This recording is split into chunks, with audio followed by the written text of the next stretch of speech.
Resiko gagal bayar di aplikasi Kredivo selama 3 bulan. Berbagai macam resiko bakal terjadi, tapi yang jelas rata-rata adalah banyaknya DC lapangan yang datang ke rumah kita. Ya, itu sudah pasti. Nah, kalau resiko bunga, denda, dan lain sebagainya, itu sudah pasti terwujud ketika kalian sudah telat 1 hari atau 2 hari di Kredivo ya teman-teman. Tapi kalau DC datang ke rumah, kalau dulu itu 3 bulan, nah sekarang sudah 1 bulan. Nah sekarang kita akan pelajari beberapa kasus-kasus yang sudah terjadi. Misal, ketika ada orang yang telat galbe 3 bulan, ada beberapa kasus yang mungkin bertepatan dan tinggalnya di Depok, kebetulan, yaitu di area Jabodetabek. Yang artinya di Jabodetabek itu DC Kredivo sudah mulai banyak ya teman-teman.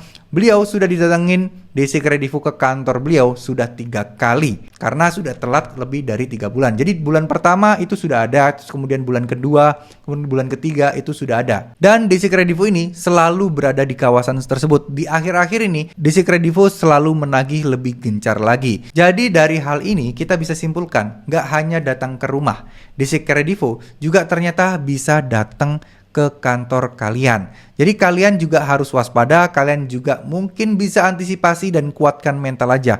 Jangan sampai tiba-tiba kalian kaget DC Kredivo datang ke kantor, kalian panik nih. Kalian kalau panik, tentu orang tidak akan bisa berpikiran jernih. Akan menghalalkan segala cara untuk mungkin mau nggak ketemu kek, biar DC-nya nggak balik-balik kek. Kalian pura-pura nipu bahwa kalian nggak kerja di situ lagi kek. Nah jangan, kalian lebih baik temuin aja dibandingkan dia datang-datang ke situ, terus kemudian katanya juga yang datang itu orangnya ganti-ganti, bukan orang yang sama. Jadi dari DC pertama, DC kedua, DC ketiga yang datang ke kantor itu orangnya beda-beda. Jadi bingung juga ya, kita sebagai para nasabah yang galbay itu bingung.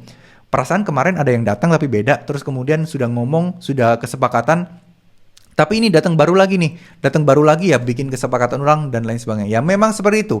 Memang kita dibikin ribet, kita dibikin malu, kita dibikin takut. Biar apa? Ya biar kita bisa bayar hutang kita. Biar target para DC ini tercapai dan biar mereka bisa pulang dengan tenang dan juga bisa mendapatkan targetnya teman-teman ya.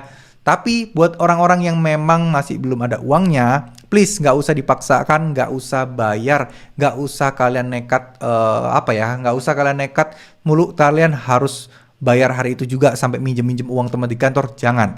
Tapi kalian tetap aja pendirian kalian nabung aja dulu. Jangan bayar dicicil. Kalau kekumpul uangnya baru kalian bayarkan. Syukur-syukur di tengah jalan ketika kalian mengumpulkan uang, ternyata ada program dari Kredivo yang menghapuskan bunga dan denda. Ya ini kan enak banget ya. Ini kesempatan dan peluang bagus buat kalian semua.